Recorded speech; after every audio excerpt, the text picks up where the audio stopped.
So we're coming to the end of this this very powerful, very long week together that has been very moving for us as the faculty and the staff here at the Institute, and we hope that it's been a week of deep learning and movement and change for all of you. As you can tell, with what's starting to bubble up, we're awaiting the arrival.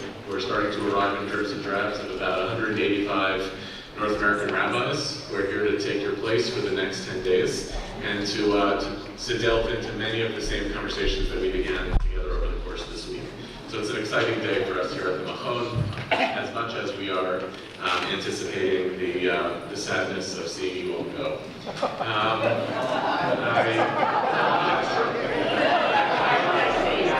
Anticipating the sadness.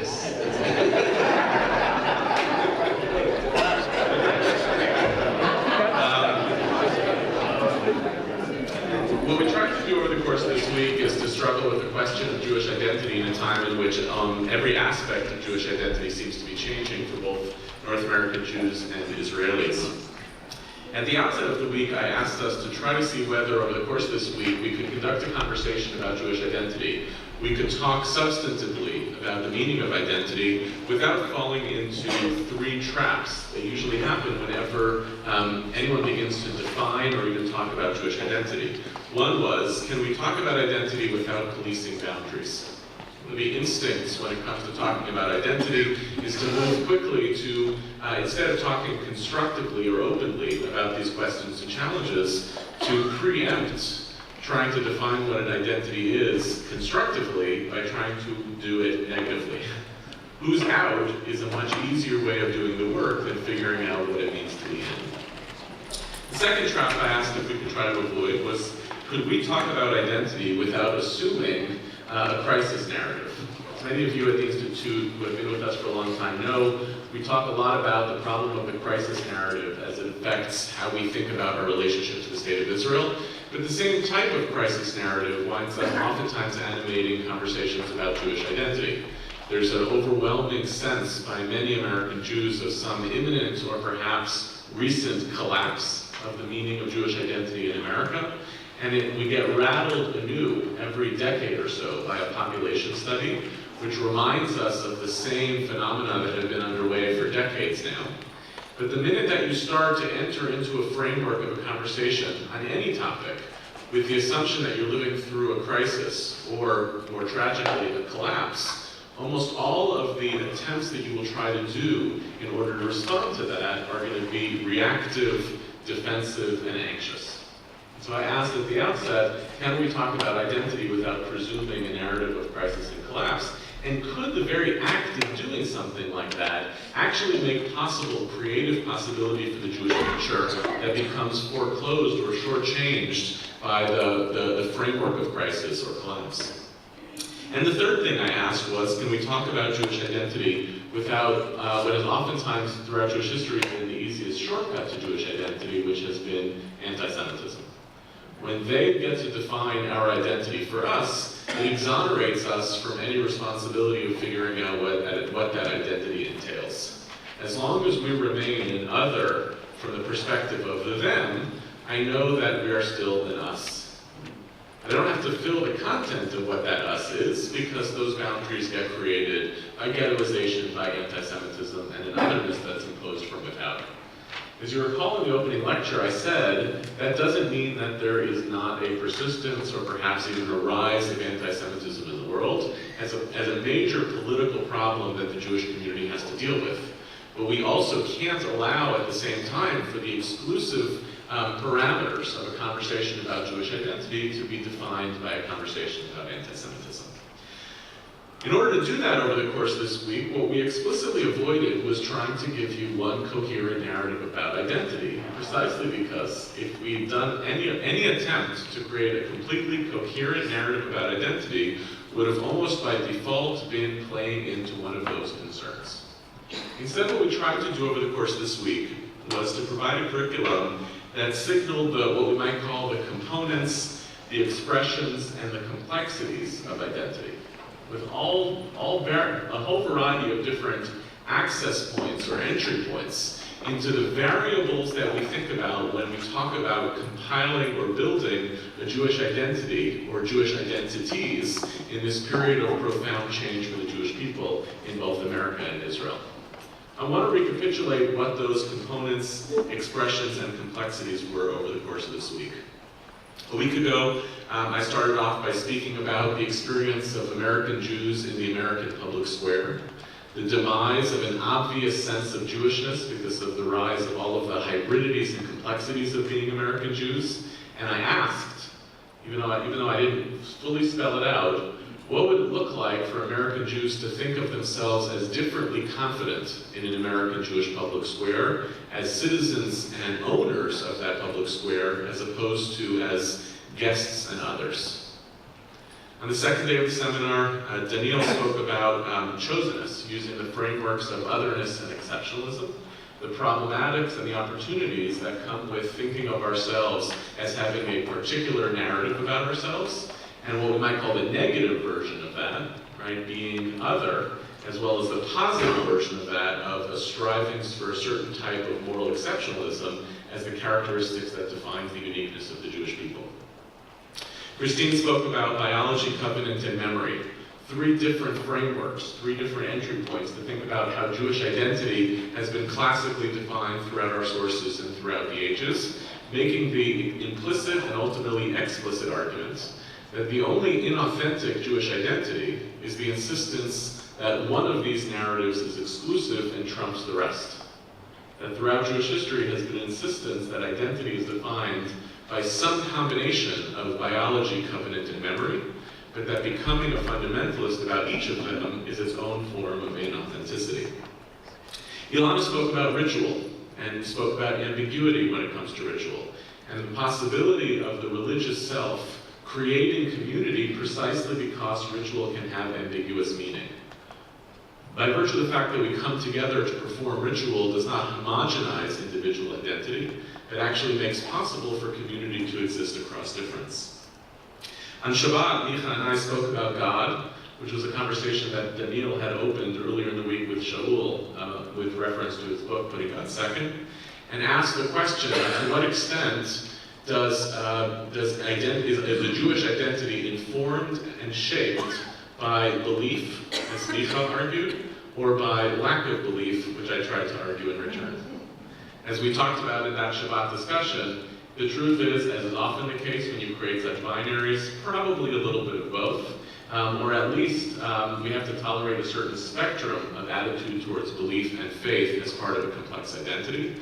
But we try, in setting out kind of those extreme frameworks, to signal that when it comes to the question of Jewish identity, there is a wide range of possible positions.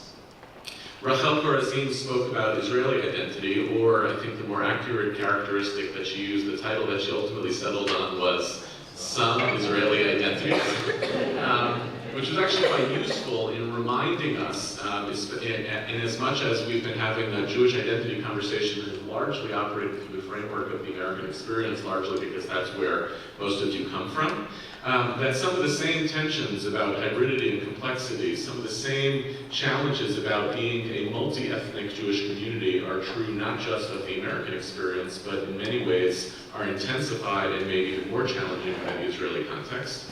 And can the same methodological questions apply there as well? Can we talk about Israeli identity without defaulting to a kind of homogeneity of identity? And what I think Rachel was demonstrating through the literature was the ways in which Israel consolidates the identities of many different diaspora Jews, and at the same time winds up becoming a place in which all of those identities continue to be expressed and defined in radically different and sometimes even competing ways. And Micha this morning spoke in some ways about counterculture, especially with respect to time and as a pushback against the kind of narcissism that is possible with a religious identity. That a Jewish identity, as understood in some of our classical sources, represents a standing against some of the other ways in which the world can operate ethically and morally. We blended into the context of this experience your Tiyulim, in which you saw some of you extremely edgy aspects of Israeli artistic identity.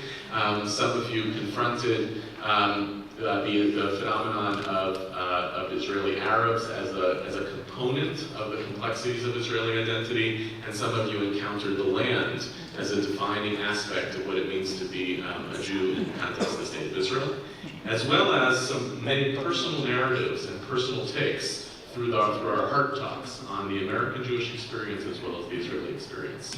What I hope you take away from the combination of all of these is precisely what I said, which is components, expressions, and complexities in a period of time in which any defining narrative of Jewish identity would have been a tyrannical move on the complexity of Jewish life. And it's one of the big takeaways that we have to deal with is I want to step in to talk about Jewish identity, but I come out with much more of a plural sensibility of identity than I might have started at the outset. And one of the questions that I think we all struggle with is how do we, all of us, as individual leaders, as leaders of communities, confront a Jewish community and a Jewish conversation around identity that is defined so much by the pace and the rapidity of change? How do you stand in a moment of profound change where the same ideas about identity, about meaning, that were true of Jewish life only half a century ago are simply not true in the prevailing circumstances today? And how do we lead our communities confidently through a period of change? Recognizing that the two impulses, when people live through change, don't really help us. One of which is to have your head spinning. That doesn't really help. And the other is a kind of defaulting to a conservatism, a nostalgia for a time at which these categories were much more clear, which is useful in being able to remind yourself of happier times, even though the past was never as happy as we think it was, but is not often particularly useful in shaping an agenda for a future Jewish community. How do we actually stand together or individually in the context of our communities, knowing of all of these complexities and hybridities of identity, all of these characteristics, all of these forms of expression, and go back and say something meaningful and live something meaningful when it comes to these questions of complex identity? And to do that, I'm going to ask first Elana and then Donniel to share some concluding thoughts on some takeaways that we each might have from this seminar. Again, not to wrap anything up neatly in a bow, but to give us something to take with us. And then we'll open up for your questions and comments about this seminar. Elana. Good morning, everyone. Oh wow, we really do that very well. It took 7 days, 8 days, we got it down. So speaking of change and head spinning and everything feeling different every year, maybe if not every few months, some might say that I'm married to the college campus. And I'm married to a specific college campus, which is Columbia University, Columbia College, and Barnard College. And the reason I'm married to that campus is because as a student, I was on that campus from 2000 to 2014, both as an undergrad and as a grad, don't worry.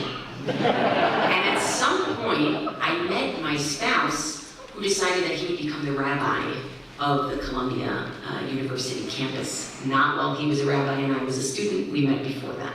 I was a student, he was not our rabbi yet. So I've been there ever since. And in fact, for the last 10 years, I have run college campus seders every year, either by myself or with my spouse as a tag team. Or I've had people in my home of various faiths, of various political leanings, of various interests that change year by year. We live in this change all the time, actually, my spouse and I, by virtue of our engagement with students. And I want to tell you a particular story that felt radical to me at the time, but doesn't feel radical to me at all anymore, and crosses a boundary that people may be uncomfortable with, and I was certainly uncomfortable with at the time. When we run a Passover Seder, we run it not knowing who's in the room. We try to find out there are usually about 120 to 150 people in the room, so you're not going to know who's actually in the room. And one year, we asked people about when they felt liberated, when they felt truly free. And a woman raised her hand and stood up and she said, actually, I feel truly free right now. We said, why? She said, because I am a non-Zionist Jew and I have never felt comfortable in this building before. And I thought about that, and this was before the open Hillel and closed Hillel debates. And I thought about that and I said, wow, I never would have met this woman had I not been here. And I never would have had her at my Seder had I not been here. And I may never see her again. But that moment of confrontation, and confrontation meaning actually having to confront another human being, and having to confront ideas that are radically different from my own, but someone who's saying, guess what, I'm in your community, I'm at your Seder, was eye-opening, and made me realize that it made all of the work that I do as like an extra spouse on the side there really, really worth it. And I say all this to comment a bit about this week. Many people came up to me at the end of sessions and said, okay, now what do I do about X?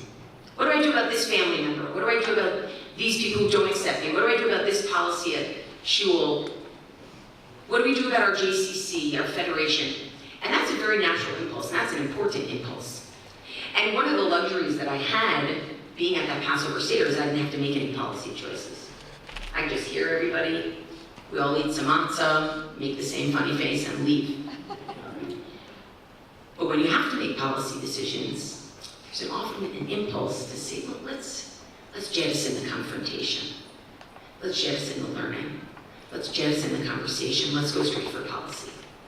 And I want to say that what I think we did this week, and what we did well, is we created and I mean all of us together, we created a non-normative space. We created a space that wasn't going to tell anyone what to do or how to do it. We created a space where we confronted ideas, where we came into contact with some ideas that we agree with and some ideas we disagree with. So in the famous argument in the Talmud between two rabbis as to whether the Talmud, the learning, the study, or whether the ma'aseh, the action, is greater, what we learn is actually the Talmud, the study, is greater shemivi lidei ma'aseh, because it brings to action. Now I want to unpack what I think that means in context of what we're doing here, which is the kind of action, the kind of policy, the kind of performance that we do in the world as heads of our boards, as rabbis, as lay leaders, as parents, as siblings, as cousins, is so much richer and qualitatively different when we have spent time in the crucible actually debating it and discussing it. Actually talking about it before we go straight to the policy of what do we do and how do we do it and what decisions do we make. Let's talk about it first. Let's argue about it first. Let's think about it and confront things first. And that's what we try to do here. And the question is, how do you bring that home? And I actually think the way people bring that home is through dialogue and conversation, which is what are the conversations before the conversations about what's our final decision going to be. Another question is who's at the table for those conversations. There's a movement now of no conversation about us without us. Who are we letting sit at our table to have those discussions? And that's not to say that everything is going to be hunky-dory and kumbaya and everything's going to go okay. As you saw from this week, that's not the point. The point is to start having the conversations so that when we do have the responsibility to make the policy, that responsibility is accompanied by deep thinking. Deep thinking that includes all of the stakeholders. And I hope that if there's one of the many, many wonderful things that you walk away from this week with, is the ability to have that conversation that you've been meaning to have. To have that dialogue that you thought you just had to talk about but couldn't actually engage. We did. We can. Nothing imploded. In fact, from what I saw, people felt incredibly held by the non-normative space and incredibly empowered by the learning space and the ability to confront tension on its own terms for a minute before we have to make that bottom line decision.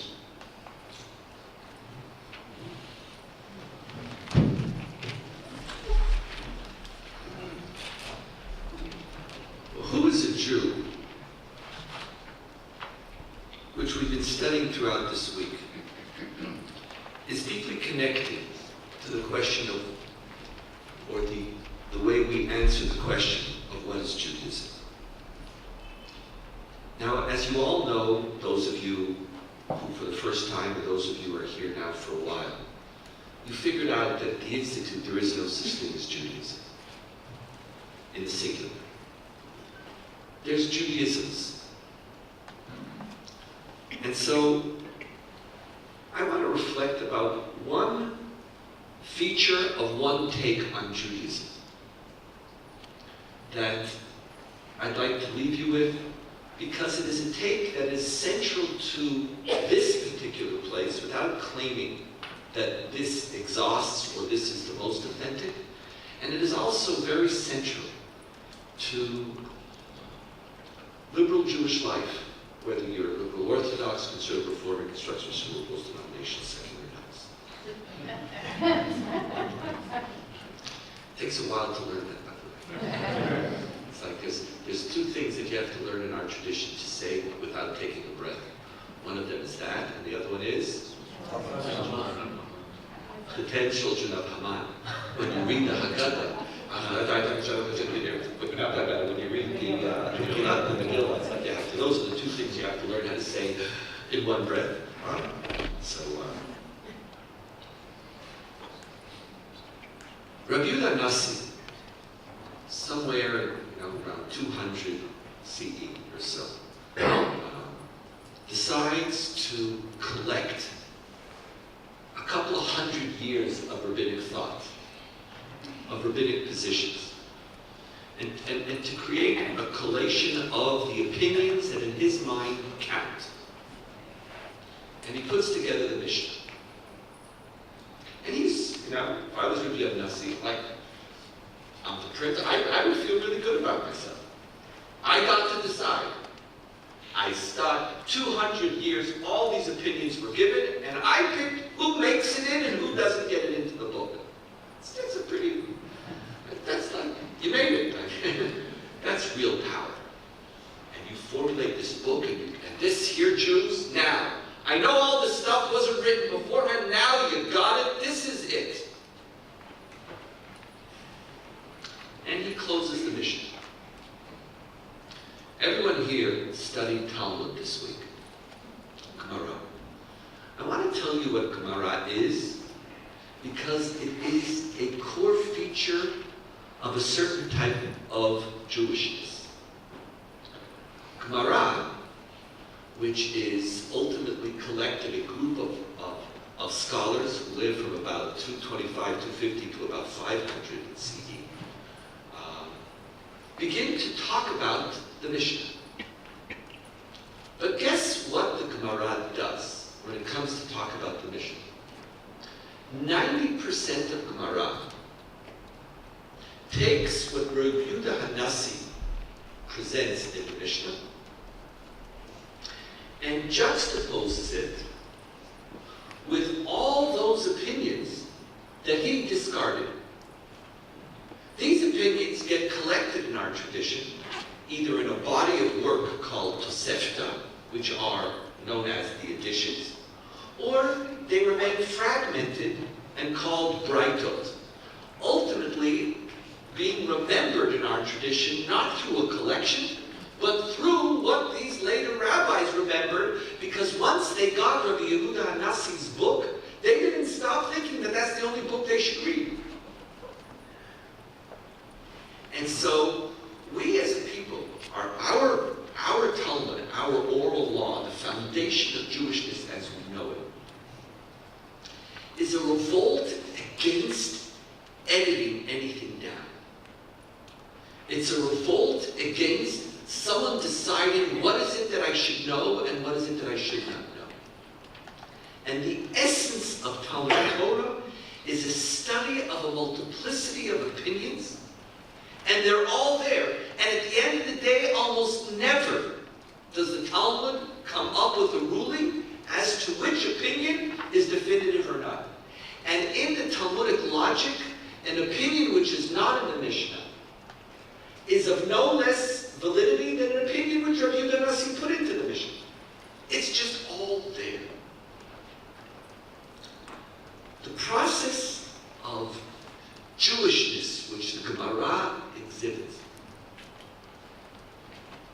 personifies and in many ways challenges us, is that there's a certain way of thinking which embodies one type of Jewish life.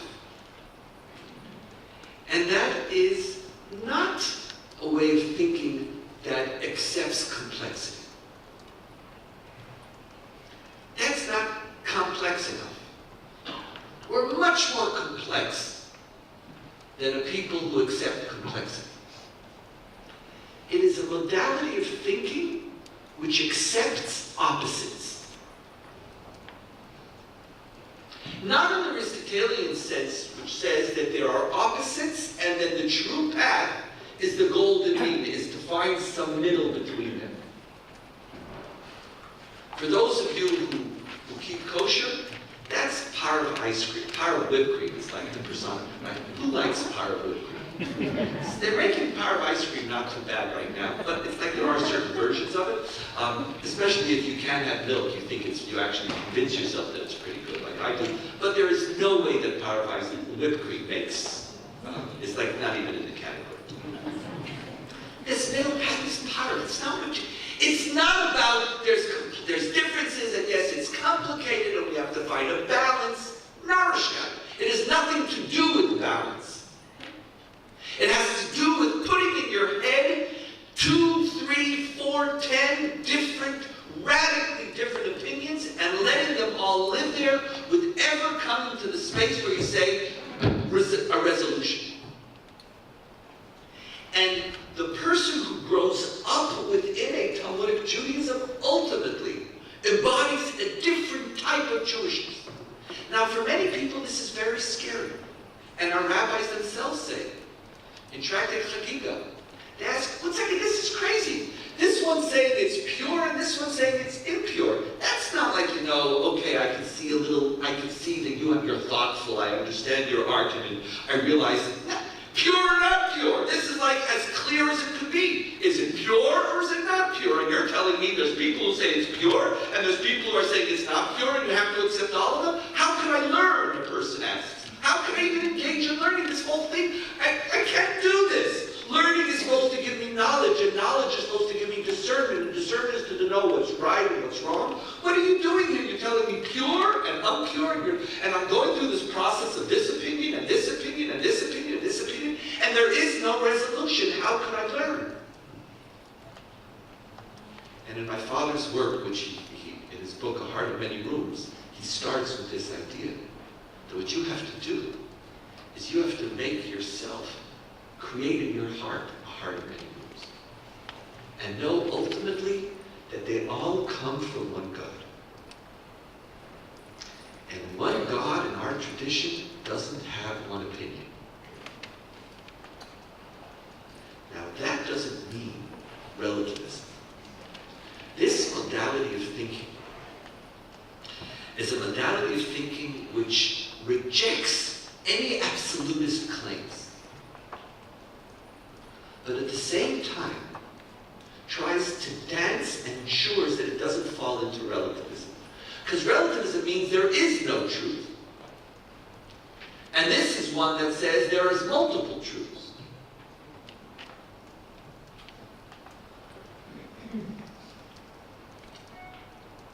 I'm not making a claim that this is essentially Jewish. And I'm not making a claim that this is Judaism. But there is a feature of Jewishness which is increasingly predominant in certain houses of study,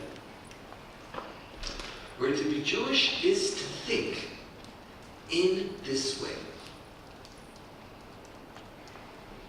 And that's part of the way we understand the community that we would like to live in, and the community that we yearn to live in. But this notion of Judaism as a way of thinking, and the process that you've gone through this week, requires, I believe, one additional step.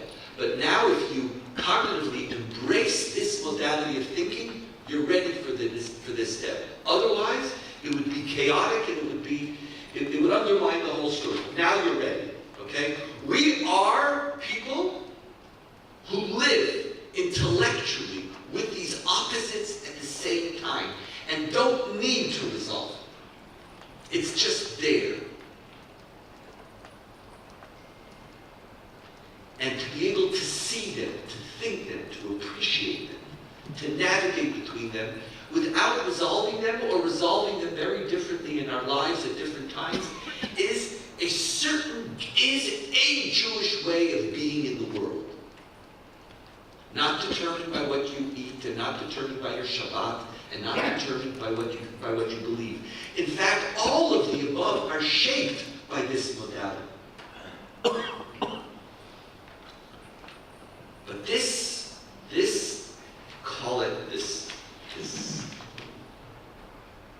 mess, Judaism as mess, in a certain sense. And by the way, that's why our tradition never succeeded in the world.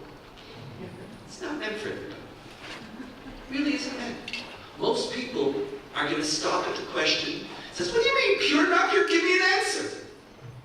And if you try to say, yes, these and these are the words of the living God, it's like, lost me. Give me a religion which is going to give me an answer.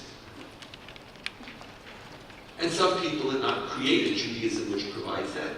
But it's not an accident that Judaism always remained a religion relevant for a smaller number of people.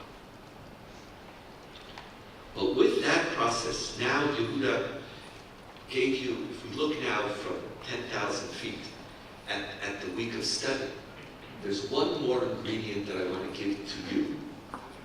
And that is the notion of Judaism or Jewishness as nothingness. That the sum total, if somebody comes to you and asks you, what did you learn at Hartman? The answer is nothing. But please remember, Socrates, the famous Socratic dream, in which he dreams and discovers, where he is told, and these dreams are prophetic in his mind, where he is told, Socrates, you are the wisest of all people. And Socrates says, how could that be? I don't know anything. And Socrates begins the whole Socratic dialogue. His journey is a journey to encounter people of knowledge in every single discipline. And through the Socratic dialogues, he basically undermines their claim to knowledge. And so they don't know either until at the end of his life he really discovers that he is the wisest of all, because he's the only one who knows that he does not know. So to come home learning nothingness, learning nothing, is actually a big deal. But there's a little twist to it. There's knowing nothing, or knowing that Jewishness, there is a sense of nothing. One dimension of it is to say there's something that I can't know. Or that I don't know. There's an answer out there, but I just don't know it. Maybe human beings aren't even capable of knowing it. That's a similar notion of the nothingness of Maimonides and the knowledge of God. That while the knowledge of God is the ultimate telos of Jewish life, you can never fully know God because the human being is incapable of knowing. There's nothingness, and that is what you can't know. But there's another dimension of nothingness, and that is it's unknowable. Not that you don't know it, and if you tried a little harder, but there is no answer to it. Jewish identity is not a personal, individual identity. It's not about you, and it's not about what you feel, and it's not just about your experiences. It's an identity for a collective of people who, by definition, are different from you. And one of the great tragedies of Jewish identity conversation is that we try to project that which we think about ourselves and define it as that which others ought to be. And while that is a disease in any generation, it's particularly dangerous in a time when we are encountering people who are crossing any boundary before we're even able to clearly articulate. So how do you build a people with boundary crossers? How do you build a people, and how do you conceive of a collective in which there are individuals who are so dramatically and radically different from each other? And every time you try to contain it and you think you've got it right, someone slips through your fingers. How do we as a people contemplate over 2 million non-Jews who are growing up in Jewish families, raising Jewish children, and seeing themselves as Jews? Nothing in our history prepared us for such a conversation. We're now used to intermarriage. That's easy. 20 years ago, there was still, what's your opinion about intermarriage? Who cares what your opinion is about intermarriage? Like, what do I care what your opinion? You have an opinion about intermarriage? I'm really happy for you. You have an opinion about intermarriage? The Jewish people are intermarried people. Like, it's like we're in another place. Should you intermarry or should you not intermarry? That's yesterday's conversation.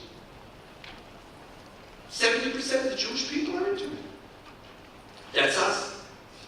The strange people are the ones who aren't intermarried. What's wrong with you?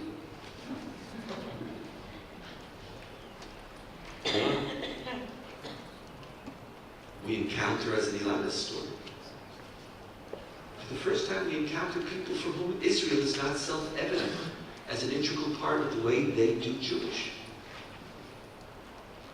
People who believe in God, people who don't believe in God. It's just the boundaries, the differences are so dramatic. Now, if Jewish identity, by definition, is a collective identity, not an individual one, what do you do with this dramatic diversity? What I would suggest is that an essential part of the answer that we give to who is a Jew is the answer, nothing. Now, if nothing gets too big, then being a Jew is nothing. And then it's over. You can't build an identity out of nothing. An identity is the antithesis of nothing. An identity is something. Something. Give us something. And part of what we try to do is to give you multiple answers of what that something is. But after you have all of your answers, and after you even have all of them, Jewishness is not the sum total of the answers that were given. There's another stage that you have to allow into this mystery of this people. And that is the factor of nothing. Whenever, I don't know if you've experienced this, is that whenever I hear a really thoughtful answer about who's a Jew and Jewish identity, I get really excited. But it's like gum. It's like it really tastes good for the more, after a while, it's like, that was really, it's like, and the goal of the lecture is it's good, and then, but, do you know what I mean? It's like, but does it really work? It just runs thin. It just gets flat. We are not a people united by nothing. But we will only be a people if each one of us recognizes that a part of our answer to what is a Jew is nothing. That you're going to have to encounter somebody and make space for them despite a complete lack of coherency as to why. And it's not that you're going to ever overcome it. It's not that if I study more or I think more. It has nothing to do with that. 3,000-year-old identity, built at its core as a collective identity. Please remember the famous line of the Haggadah. Who is the Rasha in our tradition? Who is the evil child? Not the person who doesn't believe in God, and not the person who doesn't keep Shabbat, or doesn't keep kosher, or who doesn't accept this or that principle of faith. Who is the Rasha? The person who separates themselves from the community, and our Haggadah says, since they've separated themselves from the community, they are a heretic in the essence. Heresy is not to think collectively. And the only way to think collectively is to know that there is something unknowable. How big should that unknowability be? 10%? 20%? 30%? 40%? What percentage does it grow to where it begins to destroy, and where the identity becomes so thin that there's a sense that anybody could be at the table, and that's what we want? It's like something's wrong. I don't have an answer to that. Different Jewish denominations give different answers to that. Different psychological personalities give answers to that very, very different. And so my blessing to all of you is, as you leave here, search for an answer. Search for answers first about who you are. And then know that that is really only a very, very small part of the story. Because who your children are is not who you are. Who your daughter and son-in-law is not who you are. Who an Israeli is not who you are. If you're on the West Coast, the East Coast, the South, different age groups, who you are is not transferable. But you have to know who you are. Because the sum total of who we are has to be grounded on who you are. And after you know it, and after you feel good about it, stop. And it is in the nothingness that we could reach out to Jews, and we could reach out to people who conceptually we don't understand why, fully. And it is through nothingness that Judaism will not simply remain an individual path, an individual identity, but can become an identity of a people. Now, can you build an identity with some nothingness? Only a people who believe that knowledge is the accepting and the assimilating of opposites at the same time could begin to think in such a direction. Thank you.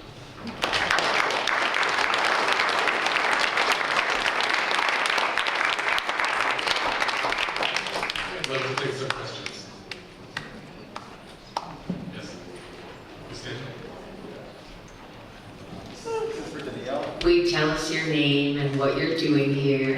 Everyone wants to meet you. My name is Daniel. I'm the intern this summer. My question is for Donniel, which is, I know this is not your focus. Your focus is nothing. It's the second step. And my question is, what's the first step? As in, as somebody who believes that analytically nothingness is correct, how do you choose your something? As in, is it just based on how you grow up? Should you choose based on how you analyze Judaism and you think what's correct? And if it's the latter, then how can you believe in nothingness really if you think, well, it's not just how I grew up. I really think this is my path. I'm in this denomination, I'm in that denomination. So what is your nothingness? Great, and I think the answer here is what Elana suggested. I think that's why in our plan, my remarks only make sense after Elana's and after Yehuda's. Because Yehuda starts by saying, let me tell you the spectrum of ideas that we tried to study here. And let me tell you what I tried to avoid, because we want those answers. And Elana comes and pushes and says the notion is that a Jewish identity process has to begin with the study of Torah. My remarks come afterwards. And each one of our remarks builds on the other, is not meant to replace it. And as I said, you have to start by who are you? You have to. Because the collective has to make room for you. It needs to be a place that you want to live. point, you have to know that the collective is not you. Now, that doesn't mean you have to become the collective. So at some point, again, I don't know your denomination. Let's say you're Reformed. And egalitarianism is essential to a moral life in your consciousness. And you're looking at Haredim and you're saying, I don't know what religion they belong to. They don't think the way I think. Instead of embracing complexity, they want clear answers, there's clear systems of authority. They have a different Judaism than my Judaism. Part of the process of going from you personally as a Jew, as a Reformed Jew, to making room for the ultra-Orthodox and Orthodox within the system is after you know who you are, you can then listen. Now, part of that process will be, okay, I can see there are multiple answers. There's covenant, there's memory, there's ethnicity. I can see they're right. But there's also going to be a point that at some moment, nothingness has to come in. Nothingness can't be the first stage, because then it's destructive. It's that which enables the completion of your process without destroying the collective identity of the Jewish people. But it starts with standing somewhere, learning, thinking, knowing who you are. You're again, I had to assume your denomination for a pedagogical perspective. I'm also going to assume your age and assume that you do not yet have teenagers. Again, I don't mean to judge. I hope, what do they call this? It's a trigger warning. Yeah, It's a trigger warning here. Now, and I didn't mean for this to be a microaggression in any way whatsoever. But are you creating safe space? What? It's a safe space. That's right, Eric. Safe space, etc. We're all good, even within all of that. But it's part of what happens when you realize that whatever it is that you think you're creating, there's somebody else in your family and in your space who's really different from you. And at some point, it's not about agreeing, and it's not about finding a category to assimilate. It's just accepting that you don't own the category. And that there's a feature to being a Hartman. What's your last name? Schwartz. There's a feature to being a Schwartz that's just not ever going to be defined. That's where nothing comes.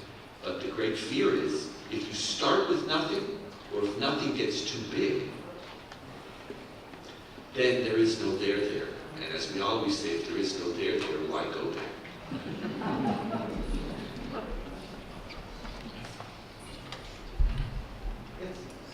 Nothing sounds dangerous. I know. It sounds like a lack of standards. It sounds like a lack of meaning. And I'm sure you don't mean that it's a lack of character. How do you protect against that? You can't. And you're right. But because you're right, it doesn't mean it's not there. And I know. And I know it's dangerous. But I actually believe that when it gets filled too much, it's even more dangerous. Not for you as an individual, but for the Jewish people.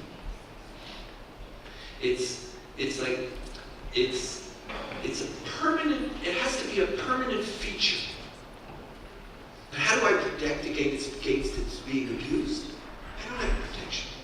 Just like I don't have protection against somebody saying Judaism needs to be something. That also sounds really dangerous. Because your something is not my something, and who's going to decide who that something is? But because it's dangerous, it doesn't mean that's not where we have to be.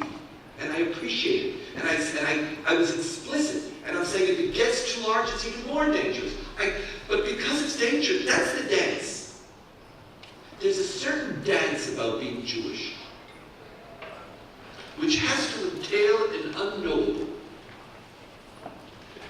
Call it, if I was a mystic, I would use other categories, but since I'm a Litvak, I have no idea what those, my grandfather would have done Shalom in Shalom Hartman, but my father cured us of, my father was a rebel, he was a Baal Tshuva to Litvaks. He was, his father was nothing to do with that. This was more his mother's tradition. But there's something you just, I don't want to just get into mysterious, but when I look at Jews, when you really look at Jews, it's that there just has to be something that there has to be a space for something that you just don't answer. And at some point, how does a Reformed Jew embrace an Orthodox Jew? An Orthodox Jew would embrace a Reconstructionist Jew. A nun embrace a conservative Jew. A secular Jew would embrace a believing Jew. At some point, it's only possible if we allow a space which we don't try to inhabit. But again, it is dangerous. It is without doubt. I would just ask you to remember that the other is also very dangerous. The other leads to, I have a feeling they were waiting for, that one stupid little boy in the kotel yesterday, and he was clearly deranged. But goyim achutza. That's what he was screaming. Goyim achutza! Goyim achutza! You're lucky many of you didn't speak Hebrew. You know what he said? Goyim achutza! Goyim leave! Goyim leave! Goyim leave. At some point, he looks at you and me, and he says, "You're a goy. You're a goy." And he's right. We're goyim. I'm a goy to his Judaism. He's right. He's right. From what he believes is the essential features of Judaism, I'm not a Jew. And when you add matrilineal and patrilineal descent, literally, it's like he doesn't even know how goyish we are. He thought we're just goyim because we don't accept his rabbi and his Torah, but we're really goyim in the deepest ideological sense from his perspective. So you get that, that's dangerous too, my friend. So, we're living in precarious times. Do you mind if I add something, Donniel? Quite to the contrary, I'd love to. Okay, there's nothing nothing enough for me to add, so I'm going to add to that. So, I want to add two frameworks. One is a framework that Rabbi Dr. Donniel Hartman offered in a book of his, which is Pluralism, Tolerance, and Deviance. And this will be fun to say this in front of you. And the other is a conversation that Professor Christine Hayes has in a journal called Dinei Israel with Rabbi Professor Richard Hittery, which will be fun to say in front of Christine. So let's talk about pluralism, tolerance, and deviance. Donniel offers in his book the pluralism is your idea is just as good as my idea is just as good as your idea, but we go our own ways and we do our own thing. Tolerance, my idea is better, but I'll tolerate your idea. I'm okay. It's not equal to my idea. Are you chefing nachos, by the way? It's not equal to my idea, but I can tolerate it. Deviance is I can't even tolerate your idea. And then the fun part is that there's tolerable deviance and intolerable deviance. So if you go to a synagogue where everyone knows that someone is an adulterer, and yet that person comes to synagogue every week and no one cares, that's what we call tolerable deviance. Deviance. If we talked about it, people get upset about it. People would want that person not to be necessarily around. But if you have a child molester, God forbid, in your environment, that person would be intolerably deviant. Sometimes. I'm not wading into that at all. You two can continue the conversation, but you're right. No, I will wade into that sometimes. You're right. Let's have some integrity. I'm sorry about that. My quest for a laugh overcame my integrity. Thank you. So that's one thing to think about. And one of the things where, Donniel, I think you and I probably disagree about this, but one of the points that Donniel makes is that if a certain percentage of Jewry is doing a certain thing, it can by definition become known as intolerable deviance, right? I disagree with that. But I think that is actually helpful to start thinking. Like, this is the framework in which this conversation about nothingness is being had, which is who are the people you will allow in the room with you, and the people who you won't, and how expansive is that? And how much is that about you needing to take up the space versus allowing other people to enjoy that space, to join that space? That's one. Another is a conversation between Chris Hayes and Ricky Hittery, which is about the question of pluralism from a totally different vantage point, which is, you can talk about pluralism as practical pluralism, which is to say, you can do this and I can do that. You can also talk about pluralism as theoretical pluralism, which is, I think there's truth to what you're doing, and I think there's truth to what I'm doing. Those are two different kinds of pluralism as well. So some people sitting in this audience might say, the nothingness paradigm is about, I need to see truth in everyone's truth. And other people might be sitting in this audience saying, I need to practically be able to not throw a chair at someone because they do theirs and I do mine. And those are different ways of taking it. So I just want to point out that there are multiple frameworks, there are multiple filters that people have in this room for hearing what that is. And I think it's important for us to, embrace that. That how do you filter what was said? Right? So that's my piece.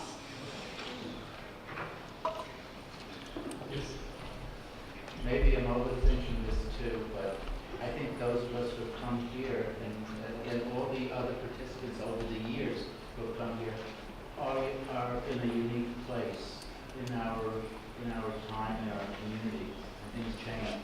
But and again, looking to have come here to get some balance or direction, are we in danger of overthinking something too? I mean, forgive me for asking this, it's probably been said at times, and everyone may or may not be thinking about it, but when you overthink something that you turn it into a nothingness, to its cost, it's no longer, you've so delved into it that it becomes just a single atom, that you cannot see the totality of a picture.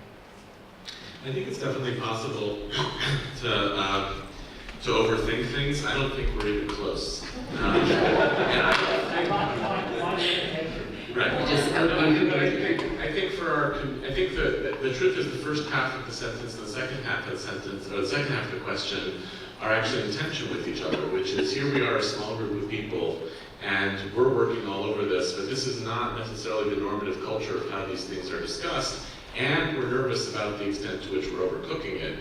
And I guess to me, the question becomes, how do you build a large, and we think about this a lot in the context of our work, how do you build a mass movement of nuance and subtlety? It's actually a very hard thing to try to do, right? Because by nature, mass movements require simple messages, clear slogans. They need all the policy stuff that we try not to skip to in the context of this learning is the stuff that you need in order to build quick institutional cultures and mass movements. So I wonder, to me, spending a week working on questions of Jewish identity, which are the hardest questions that we as the Jewish people are confronting right now, is like you want to hear nothing. That's nothing, right? That's nothing. This is right. Look at things, nothing, right? Those are the small steps that a small group, and still 140 people is a small group of American Jewish leadership. Those are the small steps that a small group takes to not just. It's not enough for our institution that this become kind of a spiritual vacation for people. Right? There used to be language that was talked about with this program that I tried to push out, which is like, this is a spa for the mind. I don't want that to be the case. What I want this is people who actually have agency and have influence and have power in the Jewish community make as a much more normative feature of their own leadership, make a required activity of Jewish leadership this kind of deeper thinking as a critical criterion of how Jewish leaders are supposed to lead. This is why these conversations shouldn't be something that Jewish leaders step away from their work in order to do, but that they say, we need to come to Jerusalem on a regular basis, or more powerfully, we need to make part of the normative institutional culture of our synagogues and our federations and our JCCs, that learning, I don't mean the 15 minutes to our Torah, right? Which is we have assigning learning and irrelevance, right? We're supposed to do this, but then we'll do the business of the meeting later. How do you actually make learning the core activity of what Jews do in order to actually lead? Now, that means that, and if we, again, like I don't think we're anywhere close to what overworking it will actually mean. When we get there, it will feel that way. But I think there is a possibility for For precisely what Elana was talking about before, for even a slight shift in culture, that before prejudging, that we know exactly what the policy implications are going to be based on our conversations, that this kind of pause into a place of uncertainty as a feature of the discourse of how we lead could be transformative to Jewish life.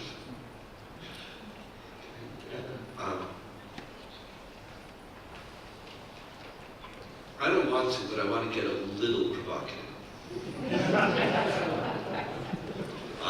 And this is on the side of what Yehuda said. What Yehuda basically just outlined is the whole business plan of the Shalom Hartman. That's in essence, and that's what his work is about. That is the core innovation. And what's so difficult is that it's an innovation. And I think so you're modeling all of that. There is a time, though, where you need to have a leap beyond the thinking, or parallel to, sometimes before. And where we all disagree very often is when to do that. So you have people who leap into boundaries and judgmentalism, and they'll say, oh, but think a little more. Like, you're not thinking enough. Now, we judge each other as, are you thinking enough or not? But part of the Jewishness that I would yearn for, see, I would love for my shul to be a shul that Christine would be a member of and her son would have a bar mitzvah. How? I can't tell you.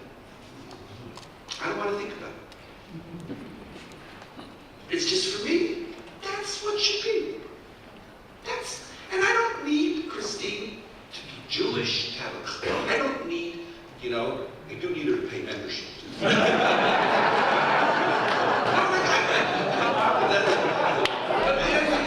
only raising it because Christine, I would love it though we didn't need to think it out. That there was a place within it for people who are doing lots of different things. And that we wouldn't need to always have a clear answer as to how I justified that move. Christine's son would come and say, Asher b'charbanu mikol ha'amim, and he's having a bar mitzvah. Yeah. Period. How? It's fine with me. Why? Yes! Not why, not only why not. Yes, there's something right about that. And that without, and I can't give you here, and I'm not determining a membership policy in a synagogue, and I'm not saying this or that. No. There's some point where we need to, on the one hand, precisely engage in the thoughtfulness that Yehuda and Elana were pushing for. And without that, there's something so shallow about Jewish discourse. But there's also a certain neshama which has to hear my Hasidic ballad. When it serves me, I use it. That needs to be there too. And hopefully we only use that for good. Unfortunately, people use those thoughtless instincts very often for bad. So that's why I'm usually the only one who has the authority to allow these things. I would be curious as to what Yehuda, hi, I'm the Rose of New York. I would be curious as to what Yehuda and Elana have to say about that bar mitzvah. I'll leave it alone. I don't know if you want me to. I don't know if you want me to put on the spot. You don't need to. It's your choice. I don't want to put you on the spot.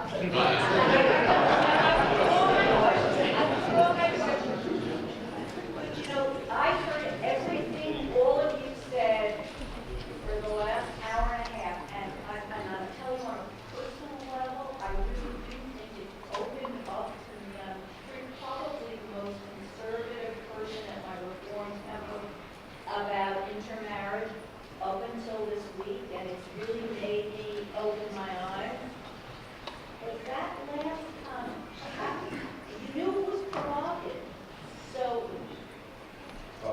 there could be a time that it's so withered down that, no, but now your nothingness is an informed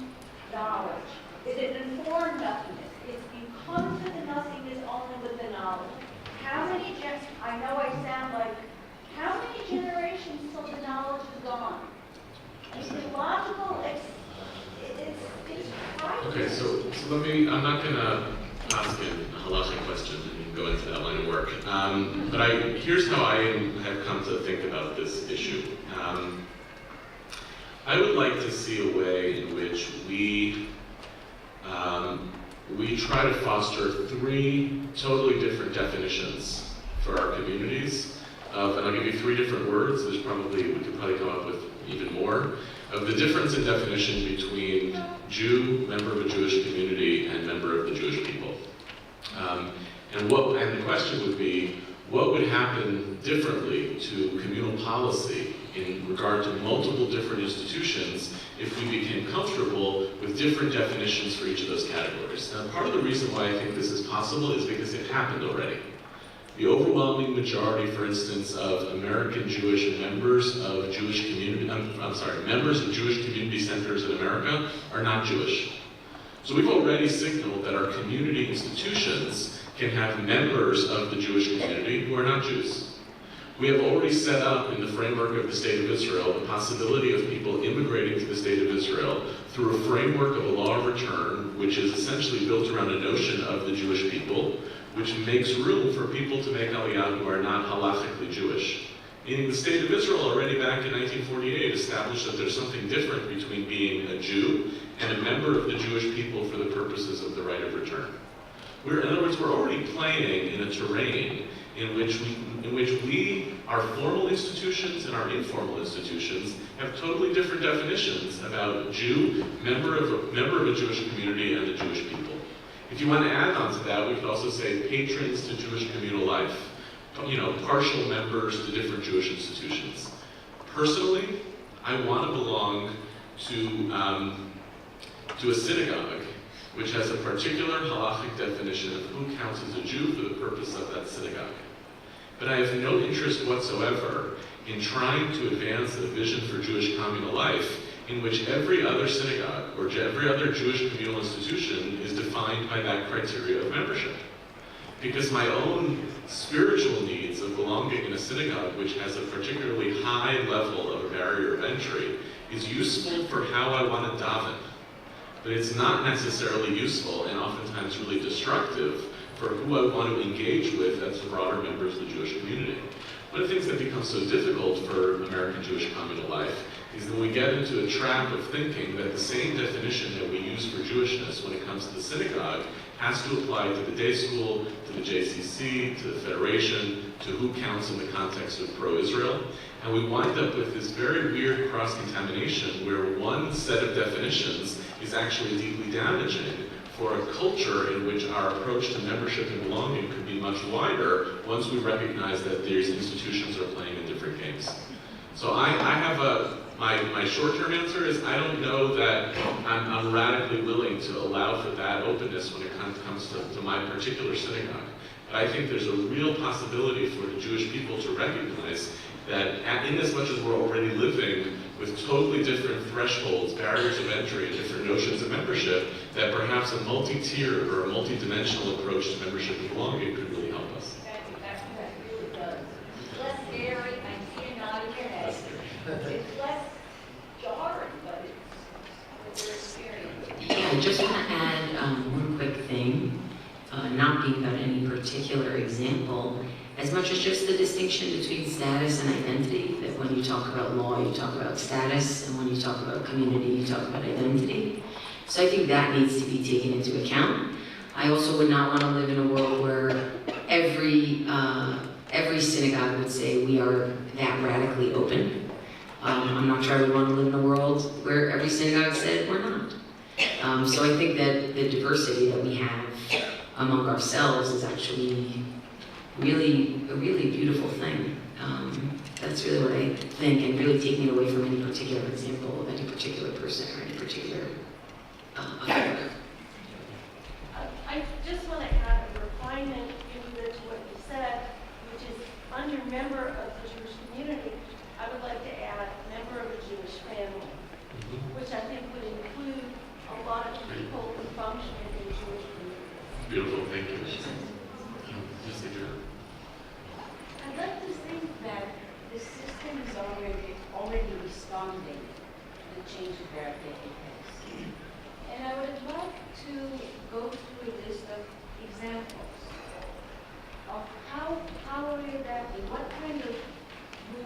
changing in order to cope with these challenges? I'm sure they exist. I've seen examples myself, but maybe Hartman can put them together and look at them and see what's happening out there.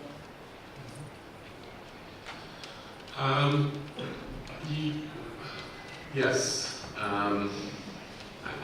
We could talk more about what particular examples we're looking for. I would suspect that, even the refinement of a member of a Jewish family would indicate that probably every single person in this room is interacting with thresholds of identity that are not only different from each other, but different from their own thresholds of identity 20 years prior.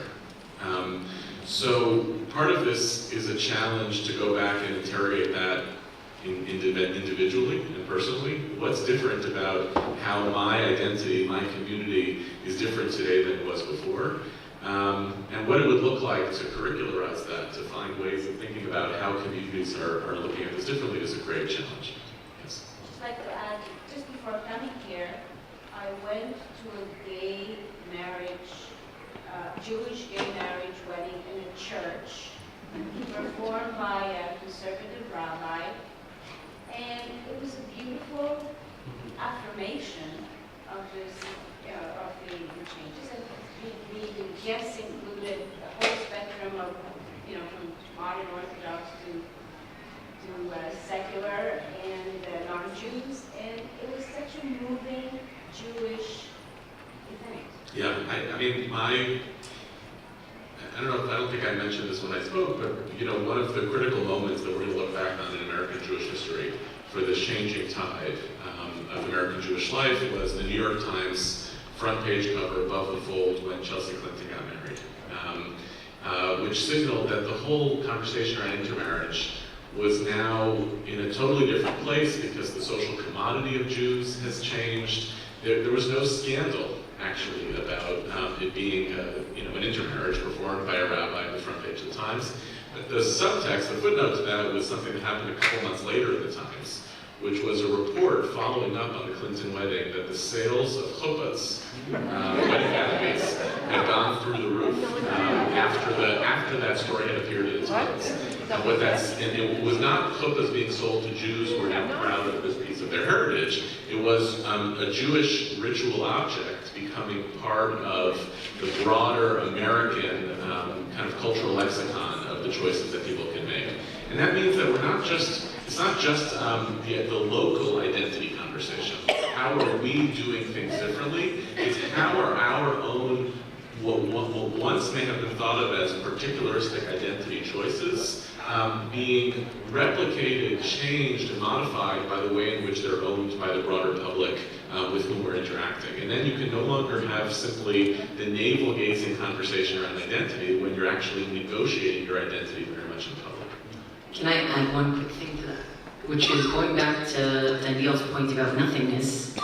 The challenge in what you're talking about is what happens when there's someone who won't go to the wedding. They won't go to the wedding because their version of Judaism, that's not a nice Jewish event. It doesn't work for them. And they do it in a perfectly menschlich way. They don't do it in a derogatory way. They do it in a completely affirming, this is where you are, this is where I am, I respect you, I love you, etc. And not in patronizing, silly ways. I think the challenge then becomes the opposite, which is how does what we're talking about here, about owning the nothingness and owning our non-ownership of what it means, not lead us to become polarized with those who feel that they don't own it in a different direction. And I really want people to think very, very carefully about that, because I would be irresponsible if I didn't bring that up to my own self and the way that I think. Thank you. Great being said, Diego. So what I would like to do is to move the conversation beyond just the spa to activism, and issue a challenge to all of us in this room that we can be incredible change agents in our communities, in the language that we just spoke about bringing complexity and nuance to each one of our institutions. And rather than just walk away from 8 wonderful days here at Hartman, each one of us in this room can be incredible agents for change. You have no idea what you can do just by speaking to people in your community. And if you want to see this conversation elevate Jewish life in the community, do it. And I think that that will invigorate all of us so that when we walk away, rather than just going through our notes, that we actually come back next year and say, you know what, this is what we did.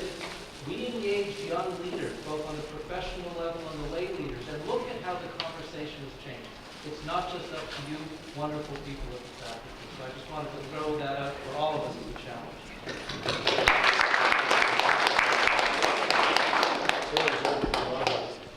There were two events this week which took stands for confrontation. One was Donniel's facing John II, which is an express target of his comments. And the second was yesterday at the club. And these two events, in my mind, there has to be something that changes the theory, the nothingness, the agency. And with the thought in mind, of course, this is how far can I push this before it becomes an agent of fragmentation? I'd like you to comment. The truth is, I don't know. I really, really don't know. And it's a great question, and it worries me all the time. And you're right. I remember people who didn't like my father used to accuse and say this place was dangerous, and that my father was dangerous. And they say, because he asks questions. And they're about giving answers. So you should. And so it's true. I know I'm dancing on an edge. And I know in many ways I personally couldn't be a rabbi in a shul. I couldn't be. And I think for the same, and precisely because of the beautiful distinctions that Yehuda was making, and I don't put myself in such a position, and I don't profess to say, that's why one of the nice things about learning in Hartman is that I'm not asking you to be part of our shul. I'm not asking you to be part of a denomination. I don't belong to this denomination either. And it's like, there is no, that's not what it's here. And so intentionally, it does push to certain places, and you know, and all these questions, and where does it cross the line? All of these are very serious questions, which we at the end of the day need to answer very, very differently, as you would have said, within the family, within the context of a synagogue, within the context of a denomination that we belong to. The only thing that the Hartman Institute tries to push is not to change your shul, other than the way Ray mentioned. That yes, go back. There is a level of Talmud Torah that Elana is pushing for, that when you elevate that conversation, it's in a completely other place. And what happens when, before we go to policy, we actually just think and talk? The part of the Hartman Institute, and you know, it's symbolized by the fact that we don't have prayer here. We don't have prayer here. We talk about God, but we don't have prayer. That is, we don't think that Jews should pray together. I don't think Jews should pray together. There's no foundation for us to pray together. There's too many real differences that we have. And for us to say, come on, let's pray. We can't pray together. But we can learn with each other. And we can learn from each other. And the move of, I don't have an answer for all the Jewish people as to when is it going to become too fragmented, when is it going to become dangerous. I know, I dance on that line all the time. And it's true, because part of my own biography and experience is I've lived the dangers of the other side. I've lived them, I've seen them, I've seen the pain and the harm that they cause. And so at times it tends me I could be more reckless, precisely because I'm not a rabbi of shul. And so I know it's there, but this is a place that yearns for Jews who are going to go back to their synagogues and give their own particular different answers, to still be aware of the fact that there's another shul out there. There's another shul, there's another place which is giving another answer. And do you have a place within your shul to recognize that that's a shul too? I know that that's the shul you never want to go to. I know that. But it's still a shul. It's still there. And part of our learning experience is to create that space. So like when I say whatever I say, I never intend to say that's what you should do. That's just not in my culture. It's not in the culture of Hartman for any teacher to give a ruling for you. The job is to put out thoughts so that you think, and at the end of the day, sometimes we're going to cross the boundaries and we'll have to make corrections. And sometimes our boundaries are going to be too strict. And that's the dynamic of a life. And that's why you have to put on, that's why you wear sequins. Last question, please.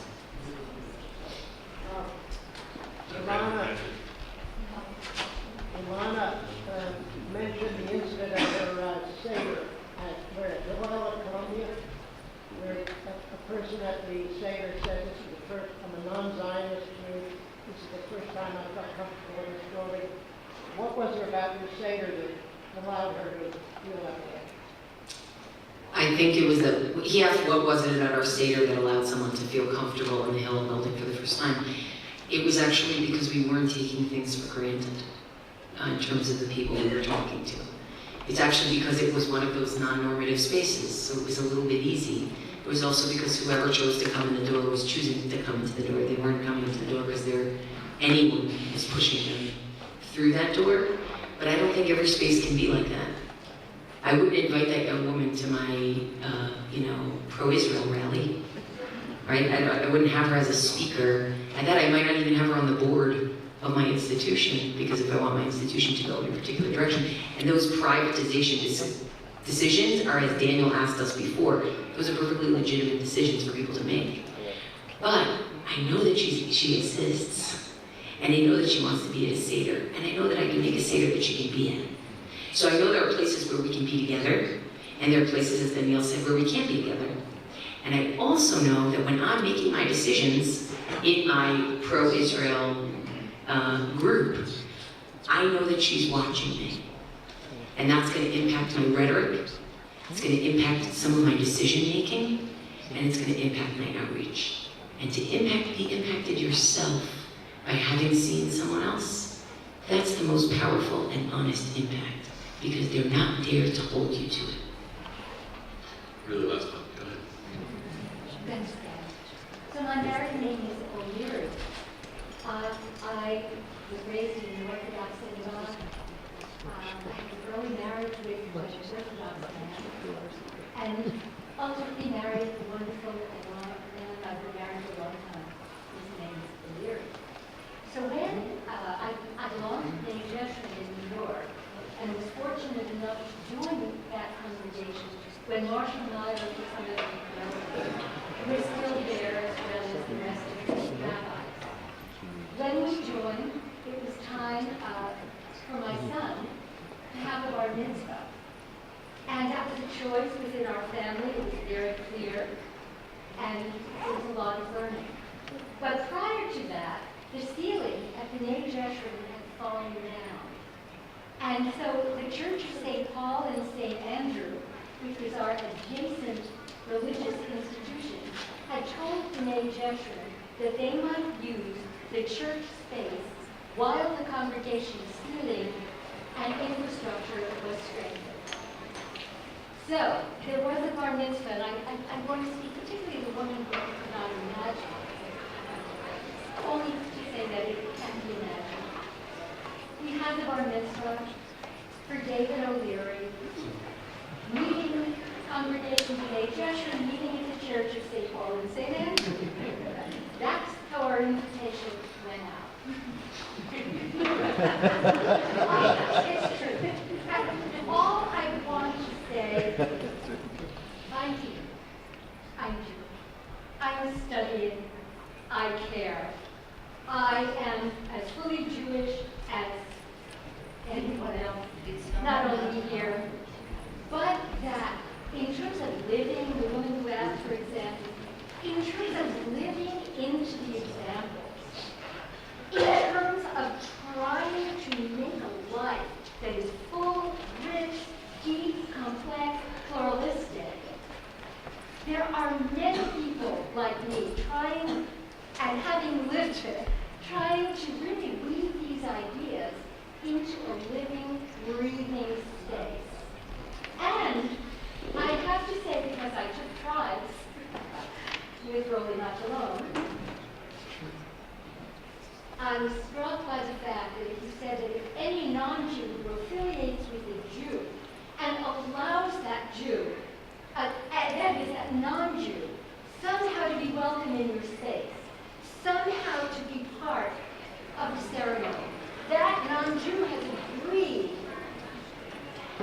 enter into our world. We must look at that too. It's not just, they're coming in and just spoiling it. They are coming into it with a sheer consent to be a part of it, if that's the way you structure it. And I remember that Marshall allowed for him to be there. He allowed it by creating warmth, by creating openness, by recognition, by cognition. And all I want to say is, I'm not preaching. I just want to say there are living, breathing people working with complexity all the time who are deeply committed